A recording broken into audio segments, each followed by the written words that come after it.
you fly over the Golden Gate Bridge and across San Francisco Bay, you're over the outer edge of the heart of California's water system, the Sacramento-San Joaquin Delta, the largest and most important estuary on the west coast of both North and South America. It is home to thousands of living things, from wildlife to people. Many spend their entire life in it or next to it. Others, like salmon, spend only a short time going through it. It is an economic engine for Central Valley agribusiness and Southern Californians. In short, it is the most important space in the state. And it is a basket case of trouble.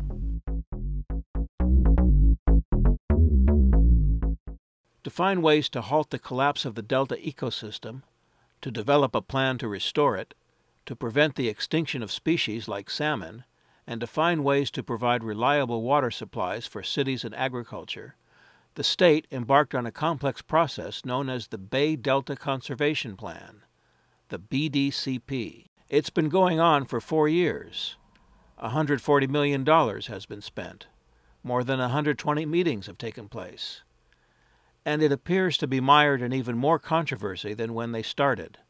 But even though on the surface it seems like most stakeholders were represented, urban, rural, agriculture, environmental groups, and governmental agencies, many constituents whose lives and livelihood depend on a healthy delta felt specifically excluded, including delta residents and farmers, fishermen, tribal groups, and coastal communities.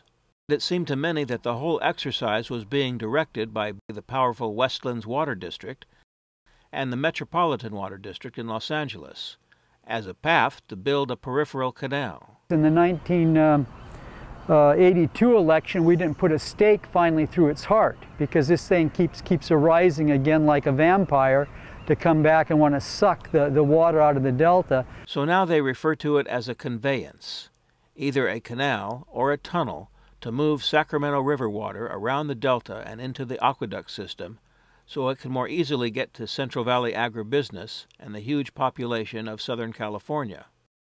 They speak respectfully of working to achieve co-equal goals, the restoration of the delta's ecosystem, and a more reliable source of water for agriculture and Southern California. Whether or not it is possible to develop a plan that can deliver the co-equal outcome is a matter of debate. So how is this planning process going? The Assembly's Committee on Water, Parks, and Wildlife, chaired by Assemblyman Jared Huffman, met recently to discuss a draft of the work so far. There has been no lack of criticism about the BDCP process, but an unexpected source was the Westlands Water District, and one of the principals in the process was seemingly all gloom and doom. I would like to start with going back to the comment you made at the beginning, Mr. Chairman, about the endless cycle of conflict. We too thought that the BDCP was going to be the path to resolving a lot of long-time contentious issues, improving the water supply, improving the ecosystem. But today, personally, I'm of limited optimism on that front. We've worked hard over the last few years. We've invested a huge amount of time and money. We're trying to work in an environment where we have a very vigorous scientific debate going on. We have a lot of mythology. We have a lot of nasty rhetoric. An economy in the state, in this nation, where jobs and lives are dependent on the decisions we make. And we have an ecosystem that is at risk. It's beyond at risk at this point. So we're trying to address all of those things in this process, and it's just not, in my opinion, going very well.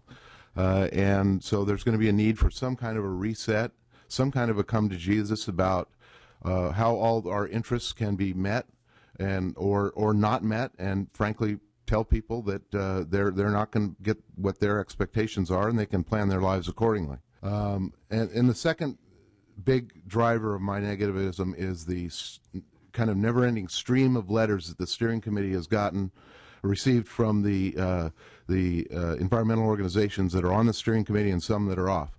Salmon Water Now does not know what his reference to mythology is, but we, along with other groups working to pull salmon from the edge of extinction, make no apologies for bringing attention to the role that Westlands has had in the decline of the Delta. But they seem to envision a perfect world, and we can't find perfection in this process.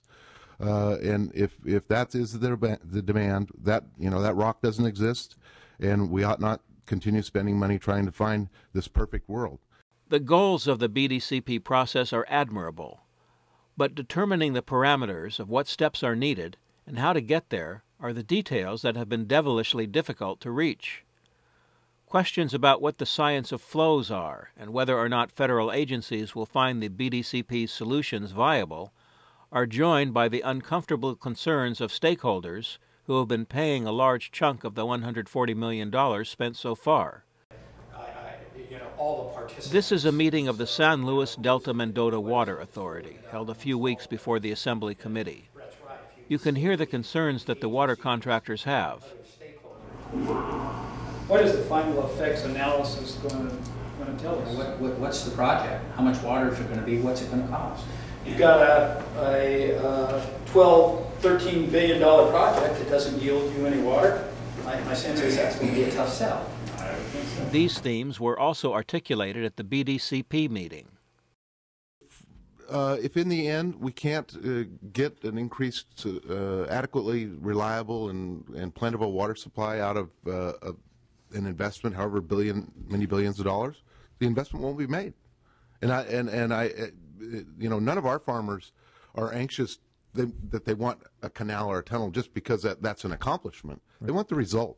It's too early to know how the BDCP process will end, but the assumption that building more infrastructure in the form of a canal or tunnel needs to be viewed through the realities of the amount of water that Westlands needs in order to keep farming on lands that arguably should never have been irrigated.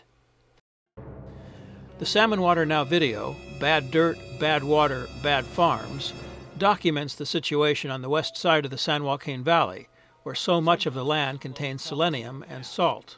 While it seems like a radical solution, it would save major amounts of water and reduce the toxic problem by retiring the land. Renee Sharp, a researcher with the Environmental Working Group, points out that retiring their toxic land would go a long way to helping restore the Delta and save taxpayers millions of dollars. We have a major issue with water supply in the state, and the projections are that it's only going to get worse. And so if you have this land that has been receiving irrigation water for decades, and then all of a sudden you don't need to irrigate anymore, that's a substantial amount of water that could be freed up for other uses. We agree. Take that land out of production. Pay the landowners a fair settlement to stop farming there and use the land for other purposes. After all, it would be a great place for solar farms. We hope that the BDCP effort will result in real solutions, solutions that will restore the Delta back to health and reverse salmon's march towards extinction. But we are wary of what will actually happen.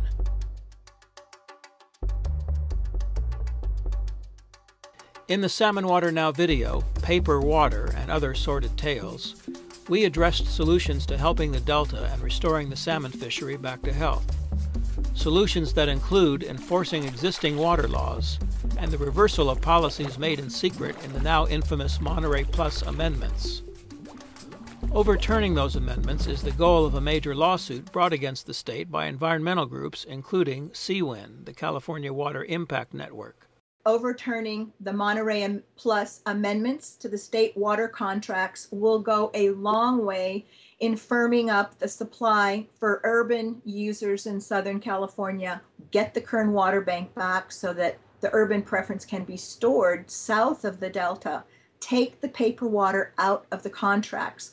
All of the poison land in both the State Water Project and the Central Valley Project be retired from irrigated agriculture.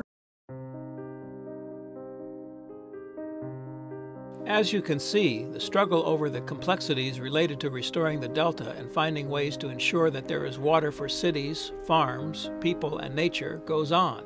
And as we watch, we are wary of what will actually happen, given the influence of water contractors and big agriculture. We urge viewers of this video to keep a watchful eye on those who are responsible for coming up with a plan. We believe that smart choices can be made, that will make what is wrong right again.